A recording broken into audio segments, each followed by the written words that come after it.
Hi friend, সবাই কেমন আছো? আর আজকে আমার রুটির দোকানে কি সবজি হয়েছে সেটা তোমাদের একবার দেখাই। আজকে সবকিছু কমপ্লিট করে ফেলেছি।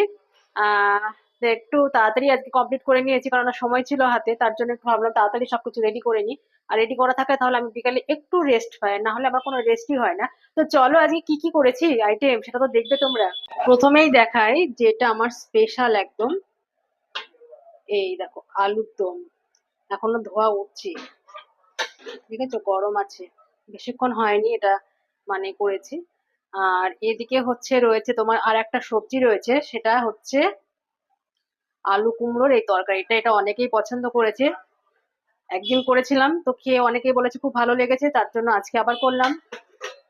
আর এখানে দেখো, আটা মেখে কিছুটা গুলি করে রেখেছি, আর কিছুটা মাখা আছে, তোমাদের দেখাচ্ছি।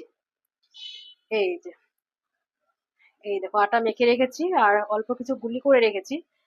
তো যতটা আমি এগিয়ে রাখতে পারি কাজ, ততটাই আমার উপকার। ঢাকা থাক, নাহলে এটা আবার শক্ত হয়ে যাবে। তো এই হলো আজকে আমার রুটির সাথে সবজি। আলুর দমটা স্পেশাল, ওটা তো থাকছে। আর তার সাথে দেখলে আলু কুমড়োর তরকারি। তো আর কিছুক্ষণ পরে আমাকে আবার রুটি বেলতে শুরু করতে হবে। তো তার জন্য এগুলো যতটা আগে করা যায় আমি করে রাখার চেষ্টা করি। তো ঠিক আছে, চলো বন্ধুরা, আজকের মতো এইটুকুই। টাটা।